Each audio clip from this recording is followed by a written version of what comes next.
الحمد للہ رب العالمین والصلاة والسلام علی سید الانبیاء والمرسلین وعلی آلہ واصحابہ اجمعین اما بعد فاعوذ باللہ من الشیطان الرجیم بسم اللہ الرحمن الرحیم ثم جاءكم رسول مصدق لما معكم لتؤمنن به ولتنصرنه صدق الله العلي العظيم وصدق رسوله النبي الأمين المختار الكريم الرؤوف الرحيم۔ انتہائی احترام و عقیدت کے ساتھ حضور سید المرسلین خاتم الانبیاء شفیع المذنبین رحمۃ للعالمین صلی اللہ تعالی علیہ وآلہ واصحابہ وبارک وسلم کی بارگاہ میں اپنی غلامی کا ثبوت دیں اور جس طریقے سے میں پڑھاؤں میرے ساتھ مل کر با ادب با آواز بلند نذرانہ محبت پیش کریں۔ الصلاۃ والسلام علیک یا رسول اللہ، الصلاۃ والسلام علیک یا حبیب اللہ، الصلاۃ والسلام علیک یا نبی اللہ، وعلی آلک واصحابک یا نور اللہ، صلی اللہ تعالی علیہ وسلم۔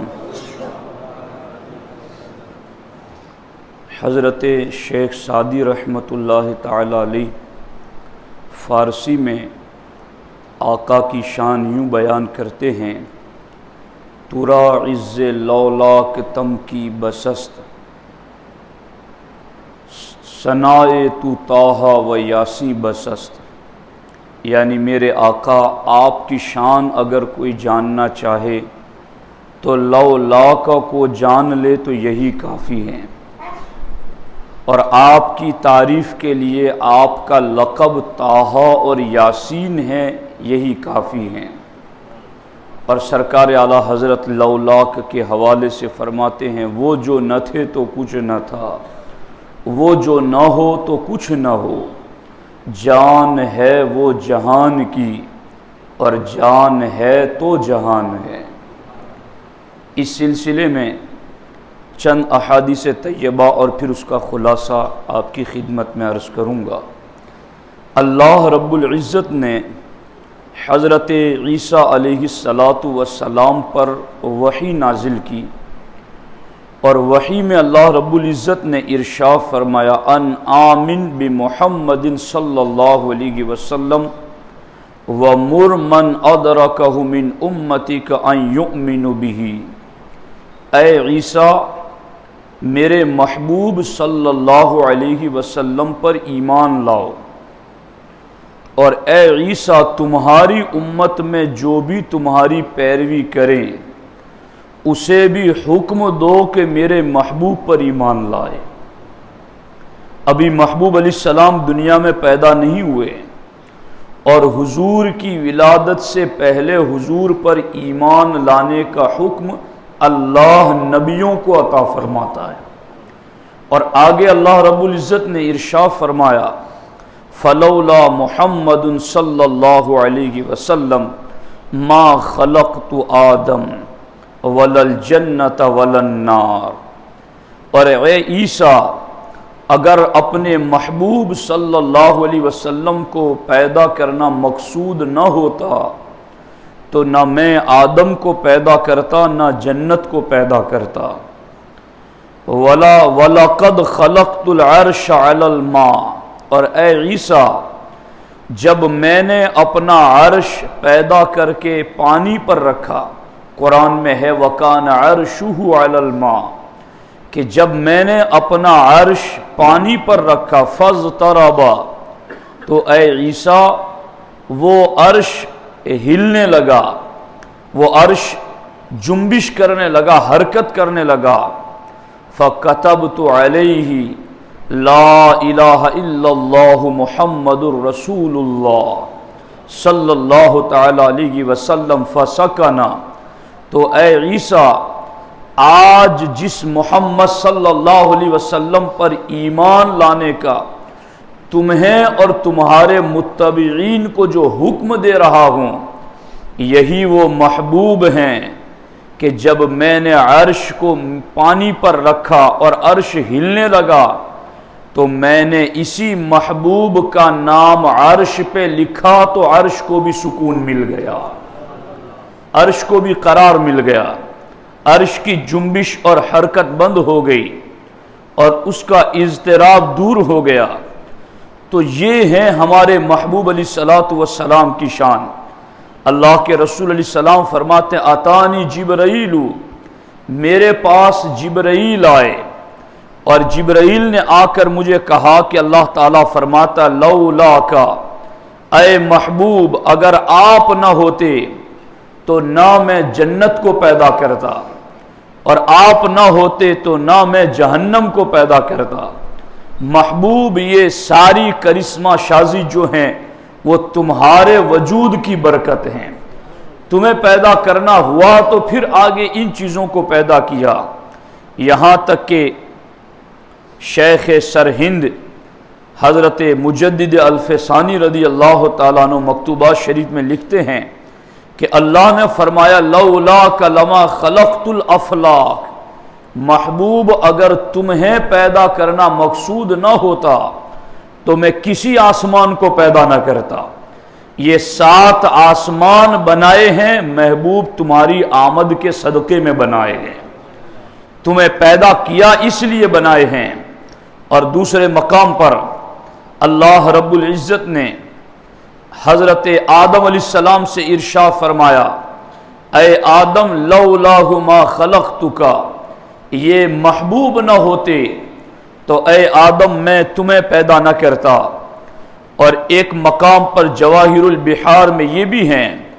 اللہ رب العزت فرماتا ہے لولاک ما خلقت السماء ولا ارضا ولا جنا ولا ملکا. اے محبوب اگر تمہیں پیدا کرنا مقصود نہ ہوتا تو میں نہ آسمان پیدا کرتا، نہ زمین پیدا کرتا، نہ جنوں کو پیدا کرتا، نہ فرشتوں کو پیدا کرتا. اور ایک جگہ فرمایا لولاک یا محمد لما خلقت الکائنات، محبوب اگر تمہیں پیدا کرنا نہ ہوتا تو کائنات کی کسی چیز کو پیدا نہ کرتا. یہ اب اس کو آپ کیسے میں آپ کو سمجھاؤں؟ آپ اس کو یوں بھی سمجھ سکتے ہیں کہ جب آپ اپنے 2-3 بیٹوں کو قریب بٹھائیں اور پھر کہیں کہ میرے بیٹو اگر تمہارا لحاظ نہ ہوتا تو میں اتنی بڑی عمارت نہ بناتا، یہ میں نے عمارت تمہارے لیے بنائی ہے، یہ گاڑیاں میں نے تمہارے لیے خریدی ہیں، یہ جو کچھ بھی میں نے بسایا ہے تمہارے لیے بسایا ہے. بس بغیر تمثیل اور بغیر تشابہ کے اس کو سوچ لو کہ رب اپنے محبوب سے فرما رہا ہے میرے محبوب اگر تجھے نہ میں پیدا کرتا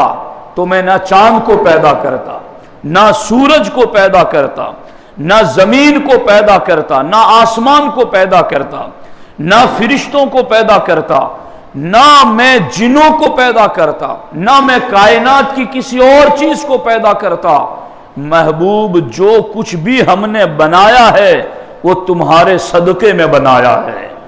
تمہارے نور سے بنایا ہے. اور آگے اللہ کے رسول علیہ السلام کی اسی شان کو جواہر البحار میں یوں بھی لکھا گیا فَلَوْلَاهُ مَا خَلَقْتُكَ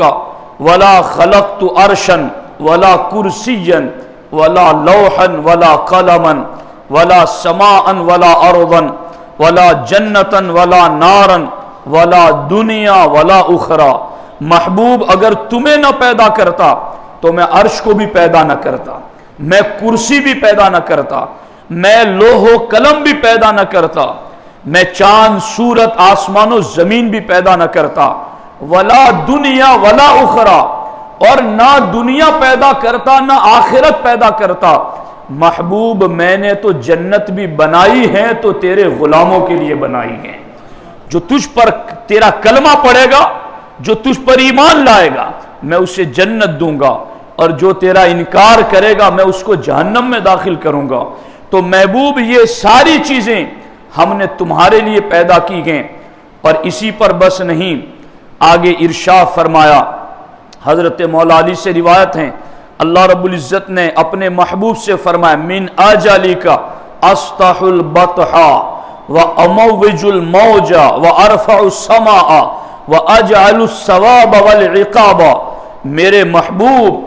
یہ جو ہم نے پتھریلی زمین اور سنگریزے والی زمین کا فرش بچھایا ہے، من اجلی کا، یہ تمہاری وجہ سے بچھایا ہے۔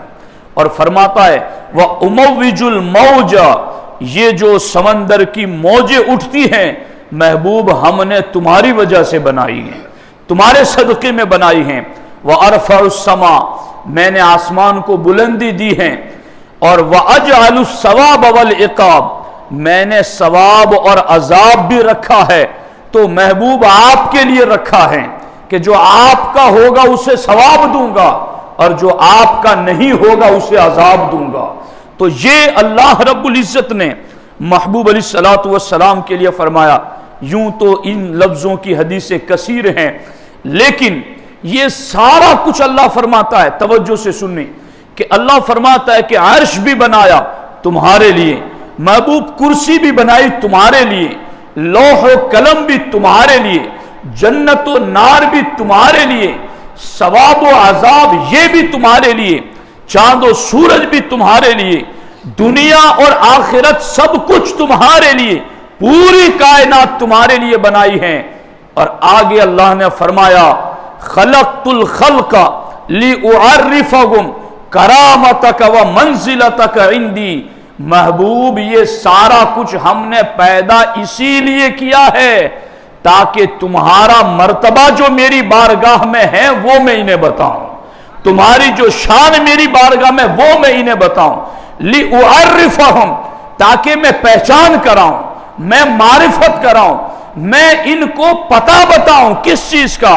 کرامت کا، محبوب تیری کرامتوں کا، تیری شانوں کا، ومنزلت کا، اور محبوب تیرے مقام اور مرتبے کا، عندی، کہ میں نے اپنی بارگاہ میں تمہیں کتنے مرتبے دیے گئے، محبوب یہ سارا کچھ تمہارے ہی لیے پیدا کیا، اور پیدا اس لیے کیا تاکہ تمہارا مقام اور مرتبہ ان چیزوں کو بتاؤں۔ اور اعلیٰ حضرت نے اسی کو کہا، وہ جو نہ تھے تو کچھ نہ تھا، وہ جو نہ ہو تو کچھ نہ ہو، جان ہے وہ جہان کی، اور جان ہے تو جہان ہے۔ اب آپ دیکھو یہ ہے ہمارے محبوب علیہ الصلوۃ والسلام کی شان۔ اب اس کو ان لفظوں میں بھی آپ سن سکتے ہیں اور سمجھ سکتے ہیں۔ یہ ساری جو حدیثیں میں نے پڑھی ہیں یہ احادیث قدسیہ ہیں، یعنی حدیث قدسی وہ فرمان ہوتا ہے کہ فرمان خدا کا ہوتا ہے، زبان مصطفیٰ کی ہوتی ہیں، بغیر واسطہ جبرائیل کے جو کلام الہی زبان مصطفیٰ سے جاری ہو اس کو حدیث قدسی کہتے ہیں۔ اور ان ساری احادیث قدسیہ میں اللہ نے ایک ہی بات کی ہے، محبوب عرش سے لے کر فرش تک، شرق سے لے کر غرب تک، پوری کائنات میں جو کچھ پیدا کیا، لولا کا، وہ تمہاری وجہ سے پیدا کیا ہے۔ اس سے پتہ چلا یہ زمین بھی پیدا ہوئی تو میلاد رسول علیہ السلام کے صدقے میں پیدا ہوئی، یہ آسمان بھی بنا تو سرکار کی جلوہ گری کے صدقے میں بنا، یہ چاند و سورج بھی بنے تو آمد مصطفیٰ کے صدقے میں بنے، کائنات کا ذرہ ذرہ بنا ہے تو مصطفیٰ کے صدقے میں بنا ہے۔ اب یہاں یہ بات قابل توجہ ہے کہ جب اس طرح سے ایک عاشق رسول اپنے آقا علیہ السلام سے عشق کرتا ہے اور عشق کے انداز میں وہ اپنے سینے کو ٹھنڈک دینے کے لیے وہ کبھی نعتیں پڑھتا ہے، کبھی صلاۃ و سلام پڑھتا ہے، کبھی وہ کھڑا ہو کے پڑھتا ہے، کبھی بیٹھ کے پڑھتا ہے، کبھی وہ باوضو پڑھتا ہے، کبھی قبلہ رخ ہو کے پڑھتا ہے، کبھی سمت گنبد خضرا پڑھتا ہے، تو کبھی وہ کس حالت میں تو کس حالت میں، کبھی جلوس میں چلتا ہے تو کبھی جھنڈا اٹھائے چلتا ہے اس نبی کا، تو کبھی اپنے گھروں کو ڈیکوریشن کرتا ہے، تو کبھی وہ اچھے لباس پہن کر خوشبو لگا کر سر پہ امامہ سجا کے اسلامی لباس میں وہ یوں باہر نکلتا ہے۔ تو پھر کچھ لوگ یوں کہتے ہیں کہ کیا اس طریقے سے بھی نبی کا میلاد صحابہ نے منایا، اور اس طریقے سے بھی کیا صحابہ کرام محافل منعقد کرتے تھے؟ اور وہ یہ کہتے ہیں کہ یہ ایک نیا کام ہے، اور وہ بھی دین میں نیا کام، اور وہ بھی ثواب کی نیت سے نیا کام، تو یہ تو بدعت ہو جاتا ہے، اور بدعت گمراہی ہے، اور بدعتی جہنمی ہیں۔ تو معاذ اللہ رب العالمین وہ ان عاشقوں کو معاذ اللہ بدعتی بنا کر جہنم کی طرف لے جانا چاہتے ہیں۔ لیکن آج میں آپ کو دو دلیلیں ایسی بتاؤں گا کہ جن دو دلیلوں کو اگر آپ نے مضبوطی کے ساتھ یاد رکھا تو اس طرح کے ہر وسوسے کا جواب آپ کی نوک زبان پر آ جائے گا۔ اور اس میں سے پہلی دلیل یہ ہے، حضرت سیدنا امام بخاری رضی اللہ تعالی عنہ، جن کی لکھی ہوئی صحیح البخاری، وہ اصح الکتب بعد کتاب اللہ کی کتاب قرآن مجید کے بعد اس روئے زمین پر سب سے صحیح ترین کتاب صحیح بخاری شریف ہے۔ اس بخاری کو امام بخاری نے 16 سال میں لکھا، 16 سال لگ گئے انہیں بخاری شریف کو لکھتے لکھتے۔ اتنے سال کیوں لگے، اتنا زمانہ کیوں لگا؟ امام بخاری خود لکھتے ہیں، ما وضعت فی کتاب الصحیح حدیثا الا اغتسلت قبل ذلك وصلیت رکعتین۔ امام بخاری فرماتے ہیں میں نے اپنی صحیح البخاری میں ہر حدیث لکھنے سے پہلے 2 کام کیے۔ ایک کام تو یہ کیا، اغتسلت قبل ذلك، میں نے بخاری میں ایک ایک حدیث لکھنے سے پہلے 2 کام کیے۔ پہلا کام یہ کیا کہ میں نے غسل کیا، اور دوسرا کام یہ کیا کہ میں نے 2 رکعت نفل نماز ادا کی۔ یہ 2 کام میں کرتا تو اس کے بعد میں صرف ایک حدیث لکھتا۔ اس طرح کی 6-7 ہزار حدیث بخاری میں موجود ہیں۔ غور کرو کہ امام بخاری نے کتنی بار غسل کیا ہوگا اور کتنے نفل ادا کیے ہوں گے۔ ہر حدیث سے پہلے غسل بھی اور 2 رکعت نفل نماز بھی۔ اور امام بخاری کی یہ شان صرف سنی نہیں بیان کرتا، دیوبندی بھی بیان کرتا ہے، غیر مقلد وہابی بھی بیان کرتا ہے۔ جب وہ ختم بخاری کی محفل رکھتے ہیں تو امام بخاری کی یہ شان بیان کرتے ہوئے کہتے ہیں دیکھو یہ بخاری کتنی عظیم کتاب ہے کہ 16 سال میں امام بخاری نے لکھی گئیں، اور ہر حدیث سے پہلے غسل کیا اور ہر حدیث سے پہلے 2 رکعت نماز ادا کی۔ مگر ہوتا ہے نا، درو گورا حافظہ نیست، جھوٹے کا حافظہ نہیں رہتا ہے۔ وہ بھول گیا اس مقام پر آ کر کے کہ یہاں یہ چیز ہم کیا کہہ گئے اور کیا بول رہی گئے۔ حقیقت میں ان سے اگر آج آپ جا کر کے پوچھیں کہ یہ جو امام بخاری ہر حدیث لکھنے سے پہلے 2 کام کرتے، غسل بھی کرتے اور 2 رکعت نفل نماز بھی پڑھتے، بتاؤ صدیق و فاروق، عثمان و علی، سعد و سعید، بو ذر و عبد الرحمن، سارے صحابہ میں سے کس صحابی نے حدیث کو لکھنے سے پہلے یہ اہتمام کیا؟ لا کر کے ہمیں دکھاؤ۔ یا قرآن میں کس جگہ یہ کہا گیا کہ یا ایھا الذین آمنوا اذا کتبتم الحدیث فاغتسلوا وصلوا رکعتین، کہ اے ایمان والو جب تم حدیث لکھنا چاہو تو 2 رکعت نماز پڑھو اور غسل کر لو۔ پورے قرآن میں کہیں نہیں ہے، احادیث کے ذخیرے میں کہیں نہیں ہے، نہ صحابہ کے عمل میں یہ چیز ہے۔ تو پھر جس دلیل سے انہوں نے میلاد النبی کے سارے ماحول کو بدعت بنا کر جہنم میں لے جانا چاہا، معاذ اللہ، ان سے پوچھو کہ تمہارے اس اصول کے مطابق تو معاذ اللہ امام بخاری بھی بدعتی ہو گئے،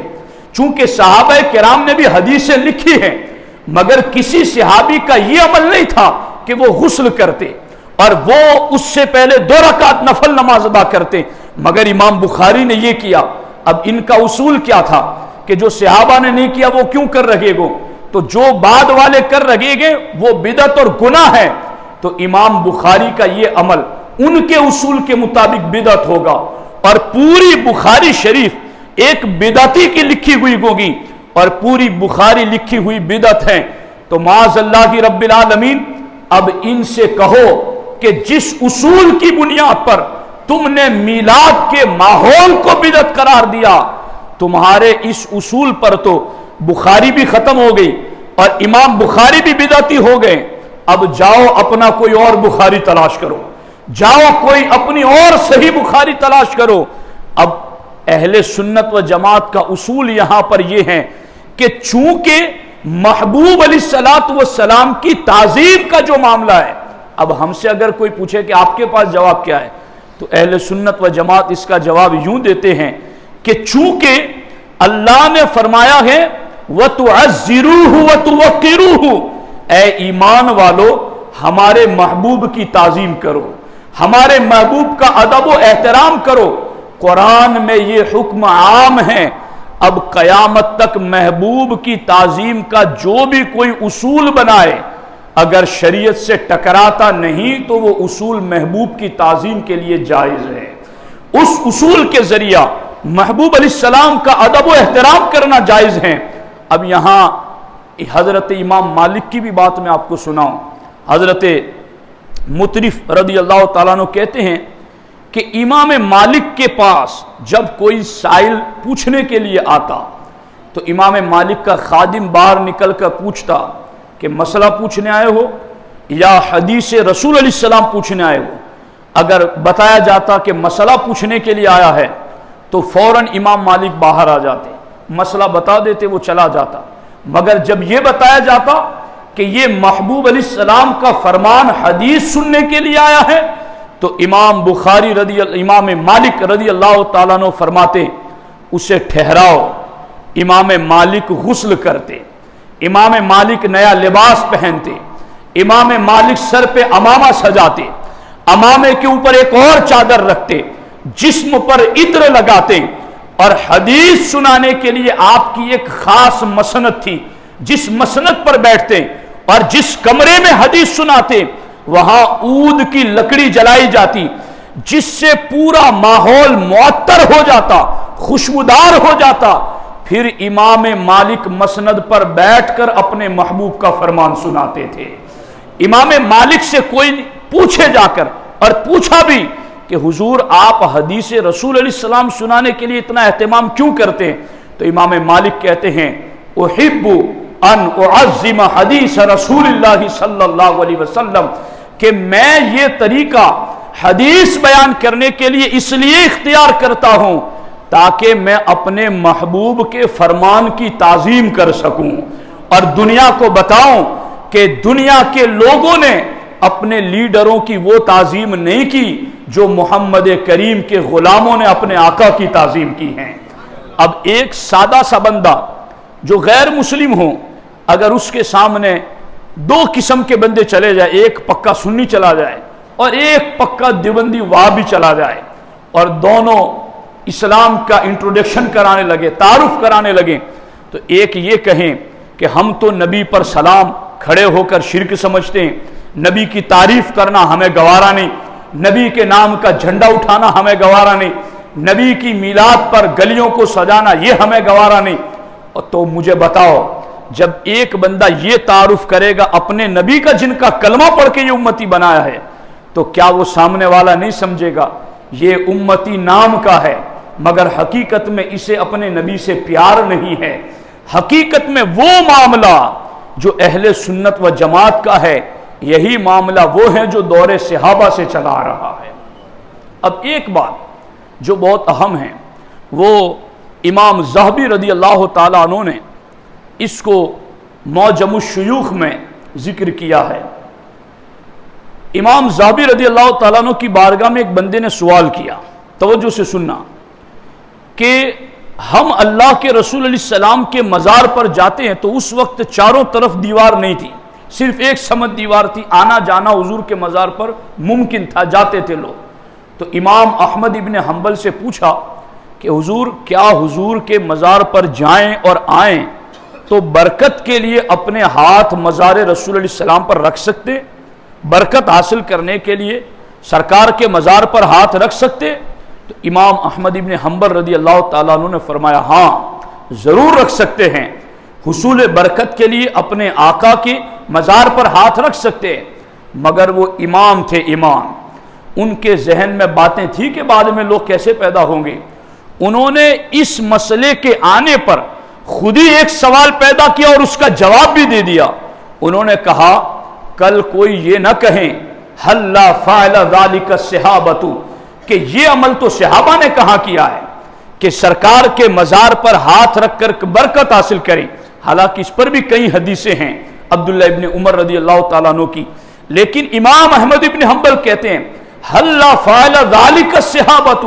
کل کوئی اٹھ کر کے یہ کہے گا کہ صحابہ نے تو برکت حاصل کرنے کے لیے یوں مزار پر ہاتھ نہیں رکھے، تو احمد ابن حنبل نے کیسے اجازت دے دی؟ تو امام احمد ابن حنبل جواب دیتے ہوئے فرماتے ہیں کوئی جواب دے، کوئی سوال کرے تو اسے میرا یہ جواب دے دینا، صحابہ کو ہاتھ لگانے کی مزار پر کیا ضرورت تھی؟ وہ تو جسم رسول کو ہاتھ لگا چکے تھے، وہ تو سرکار کے جسم سے معانقہ کر چکے تھے، انہیں تو اس چیز سے زیادہ بڑی نعمت مل چکی تھی۔ بعد والوں تمہیں وہ نعمت نہیں ملی، تم اپنے عشق کو ٹھنڈک دے سکتے ہو تو مزار ہی پہ ہاتھ لگا لو، تمہارے عشق کو یہاں سے ہی تکمیل ہو جائے گی۔ لوگ کہتے صحابہ نے کب میلاد منایا؟ ارے ان کی تو ہر گھڑی ہی میلاد میں گزرتی تھی، آقا کو دیکھتے رہتے تھے، یہی تو ان کا میلاد تھا۔ وہ تو گھر میں بھی جاتے تو سکون نہیں پاتے، بھاگ کے در رسول پر آ جاتے۔ حضور پوچھتے میرے صحابی کیا ہوا، کیوں اتنے غمگین ہیں؟ کہا حضور گھر میں قرار نہیں آتا، آپ کو نہیں دیکھتے سکون نہیں ملتا، بس بھاگے بھاگے اس لیے آ گئے، آپ کو دیکھ لیتے ہیں تو اللہ دلوں کو سکون دے دیتا ہے۔ تو ان کی تو ہر گھڑی یوں گزرتی تھی۔ اب یہ غفلت بھرا دور کہ مسجد سے نکلنے کے بعد لوگ غافل ہو جاتے ہیں، دنیاوی کام کاج میں پڑ جاتے ہیں۔ ضرورت تو بعد والوں کو ہے کہ ان کے لیے کوئی مجلس منعقد کی جائے تاکہ تھوڑی دیر بیٹھ کر اپنے محبوب کا ذکر تو کر لیں، اپنے محبوب کی شان تو سن لیں۔ امام ذہبی کہتے ہیں کہ امام احمد ابن حنبل نے جب یہ سوال کیا کہ صحابہ نے تو یوں قبر رسول علیہ السلام پر ہاتھ نہیں لگائے تھے، تو بعد والوں تمہیں سوچنا چاہیے کہ تم صحابہ سے اپنا مقابلہ کہاں کر رہے ہو؟ تمہیں مزار پر ہاتھ لگانے کا موقع مل رہا ہے تو خوش قسمت ہو، صحابہ کو تو جسم رسول سے ہاتھ لگانے کا موقع تھا، وہ تو سرکار کے جسم سے معانقہ کرتے تھے۔ تو یہ اہل سنت و جماعت خوش قسمتی ہے ہماری کہ اللہ رب العزت نے ہمیں ایسا محبوب عطا کیا کہ جس محبوب نے ہمیں کفر کی گندگی سے نکالا، شرک کی گندگی سے نکالا، گناہوں کی غلاظت سے نکالا، تو ایسا محبوب اس لائق ہے کہ ہر لمحہ اس محبوب کی شان بیان کی جائے، ان کا میلاد منایا جائے۔ اللہ کریم کی بارگاہ میں دعا ہے رب ذوالجلال اللہ کے رسول علیہ السلام کی